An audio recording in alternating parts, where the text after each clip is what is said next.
আপনি আর আমি যে ঈমান দাবি করি, আপনি আর আমি যে মুসলিম দাবি করি, আপনি একটু বলেন তো, আজকে এখানে একটা জান্নাতের পরিবেশ এত সুন্দর, কিন্তু দেখা যাবে কিছু মানুষ মুসলমান হয়েও বাজারের মধ্যে ঘোরাফেরা করতেছি।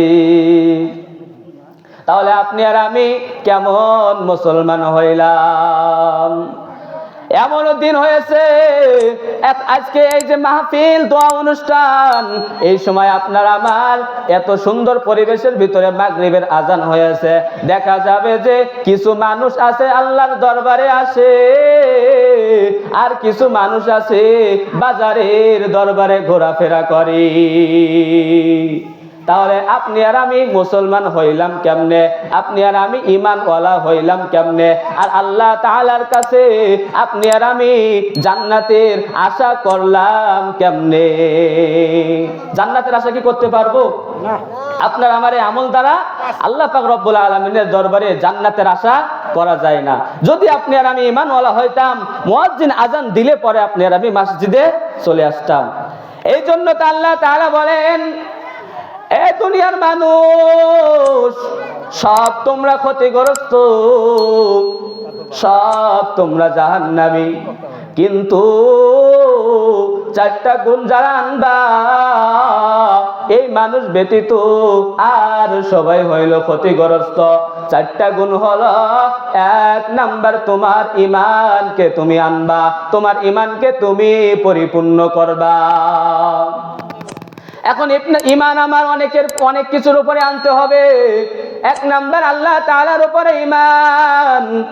আল্লাহ তাআলার উপরে সাহাবায়ে কেরামগণ কেমনে ঈমান এনেছেন?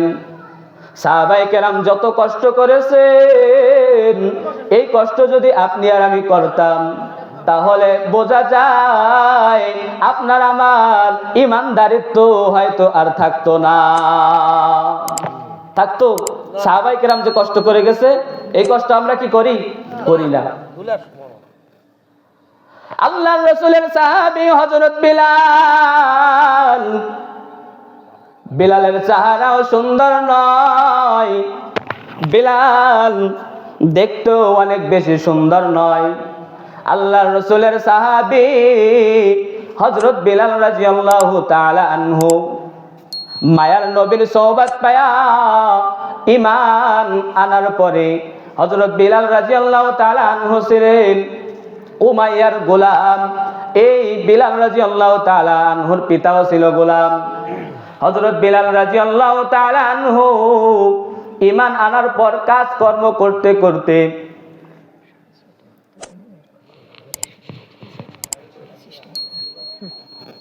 হযরত বিলাল রাদিয়াল্লাহু তাআলা আনহু ঈমান গ্রহণ করার পরে বিলাল যে সময় আহাদ আহাদ জিকির করতেছেন, হঠাৎ করে উমাইয়া একদিন শুনে ফেলল, বিলালকে ডাক দিয়ে কয়, রে বিলাল, তুমি কার নাম জপতেছ?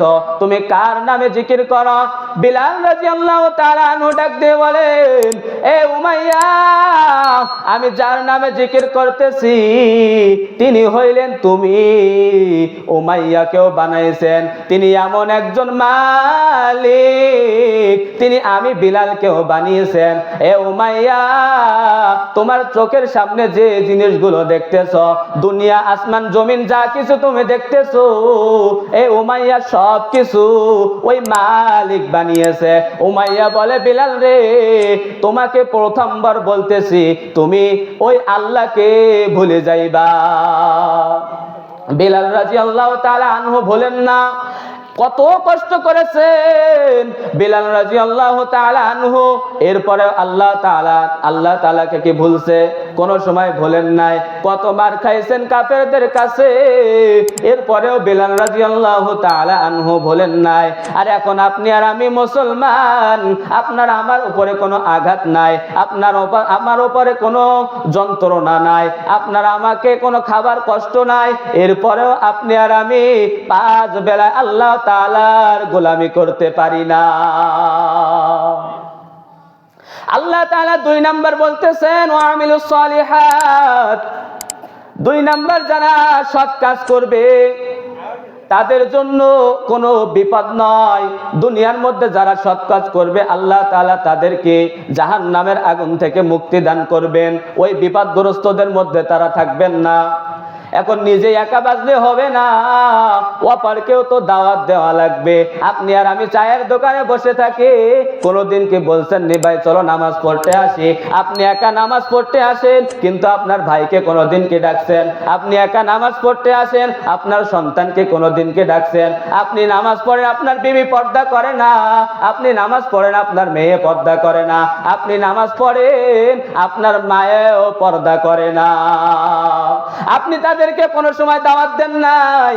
আল্লাহ তাআলা বলতেছেন, ইয়া আইয়ুহাল্লাযীনা আমানু কু আনফুসাকুম ওয়া আহলিকুম নারা, হে ঈমানদারগণ তোমরা নিজেরা বাঁচো এবং তোমাদের আহালদেরকে বাঁচাও। কি থেকে? নার, জাহান্নামের আগুন থেকে। তোমরা নিজেরাও বাঁচবে আর তোমাদের আহাল পরিবারদেরকেও বাঁচাবে। তাহলে আপনি আর আমি যে মুসলমান হইলাম, আপনি আর আমি যে নামাজের জন্য আসলাম, কিন্তু কোনোদিন আপনি আর আমি দুনিয়ার মধ্যে যারা নামাজ না পড়ে চায়ের দোকানে বসে থাকে, দুনিয়ার মধ্যে নামাজ না পড়ে যারা ঘুমায় থাকে, এদের কোনোদিন কি দাওয়াত দিয়েছিলাম?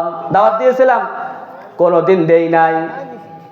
এই জন্য আল্লাহ তাআলা বলেন তোমার ঈমানকে মজবুত করো, 1 নাম্বার ঈমান আনো, 2 নাম্বার তুমি সৎ কাজ করো, 3 নাম্বার ওয়াতাওয়াসাউ বিল হক, তুমি হকের উপরে থাকো।